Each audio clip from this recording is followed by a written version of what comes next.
এই বছরের প্রথম তালের পিঠা বানিয়েছিলাম জন্মাষ্টমীতে। জন্মাষ্টমীতে পায়েস রান্না, তাছাড়া অন্য সব ভোগের আয়োজনপত্রের অনেক কাজ থাকে। সেজন্য আমার হাজবেন্ড বলল, তুমি পুজোর দিকটা সামলে নাও, আমি তোমাকে পিঠা বানানোর আয়োজনটা করে দিচ্ছি। তো সে প্রথমে তাল চেলে সেটার সাথে গুড় মিক্স করে নিল। গুড়টা সবচেয়ে আগে মিক্স করতে হয়, কারণ পরে গুড় মিক্স করলে আলাদা জল ছাড়ে। তো গুড় মিক্স করার পর আস্তে আস্তে যে তালের রসটা ছিল সেটার সাথে আমরা ময়দা, সুজি স্টেপে স্টেপে অ্যাড করে নিয়েছি।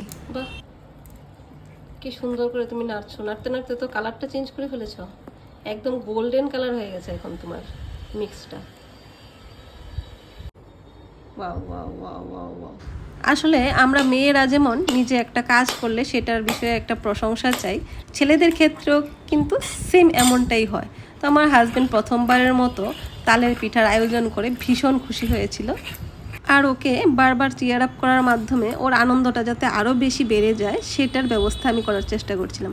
তো ও যখন আমাকে পিঠার আয়োজনটা করে দিয়েছিল, তারপর আমি একটু নারকেল কুড়িয়ে সেটাও ওই পিঠার মিক্সটার সাথে অ্যাড করে দিয়েছি। আমার পূজার যে বাসনপত্রগুলো আছে তার মধ্যে যে কড়াইটা আছে ওটার নিচটা ভীষণভাবে ছড়ানো। ওইটার মধ্যে আমি যদি 1 লিটার তেলও দিই, নিচেই তেলটা আটকে থাকে। সেটার মধ্যে যখন আমি পিঠাগুলো বানানোর জন্য দিচ্ছিলাম তখন নিচের দিকটা কড়াইয়ের সাথে লেগে লেগে যাচ্ছিলো। আর আপনারা তো জানেন, যখন এই ধরনের বড়া টাইপের পিঠা বানানো হয় সেটা যদি তেলের থেকে একবার চুবা খেয়ে উপর দিকে ভেসে না ওঠে, তবে সেই পিঠাটা সেরকম সুন্দর হয় না। এছাড়াও আমার সম্পর্কে আপনাদের আরও একটা কথা জানা আছে যে যে কোনো ধরনের পিঠা বানাতে গেলে আমার হাতে পিঠা সেরকম একটা সুন্দর হয় না। তো একে তো এমনিতেই আমি পিঠা সুন্দর করে বানাতে পারি না, তার উপর যদি কড়াইটা একটু প্রবলেমেটিক হয় তাহলে তো পিঠার মানে যাচ্ছে তা চেহারা হয়ে যাওয়ার উপক্রম হয়ে যাচ্ছে। তো সেজন্য আমি কি করলাম, পূজার ভোগে দেওয়ার জন্য কিছু পরিমাণ পিঠা আমি এই কড়াইতে বানিয়ে নিলাম। তো পূজার জন্য আমি যে পিঠাগুলি বানানোর চেষ্টা করেছিলাম সে পিঠাগুলো আমি 3-4টা ব্যাচে ভেজে নিয়েছিলাম। দেখুন, আমি মোটামুটি চেষ্টা করেছি সুন্দরভাবে বানানোর। একটু এবড়ো থেবড়ো হয়েছে, ঠিক আছে, কিন্তু বেশি একটাও খারাপ হয়নি।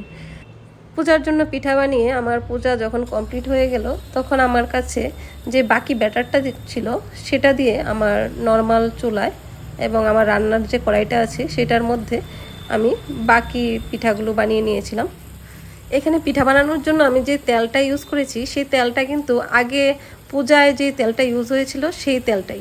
দেখুন, ওখানে কড়াইতে মনে হচ্ছিল যেন একদম তেল নেই, কিন্তু এখন এই কড়াইটাতে যখন সেম তেলটা অনেকগুলো পিঠা বানানোর পর দিয়েছি, তারপরেও মনে হচ্ছে যেন এবার পিঠাগুলো তেলের মধ্যে ডুবে ডুবে যাচ্ছে। এরকম ধরনের গর্ত টাইপের কড়াইয়ের মধ্যে পিঠা সুন্দর হয় বলেই আমাদের মা মাসিরা কিন্তু লোহার গর্ত টাইপের কড়াই রাখতেন শুধু পিঠা বানানোর জন্য। ঘরে ভোগের পায়েস রান্না হয়েছে, কড়াইতে গরম তেল আছে, আর আমার হাজব্যান্ড লুচির ডিমান্ড করবেন না, সেটা তো হয় না। সেজন্য একটু ময়দা গুলে নিয়েছিলাম আর আমার হাজব্যান্ডকে লুচি বানিয়ে দেওয়ার জন্য। আর এদিকে আমার পিঠা বানানো একদম কমপ্লিট। জানাবেন কেমন হয়েছে।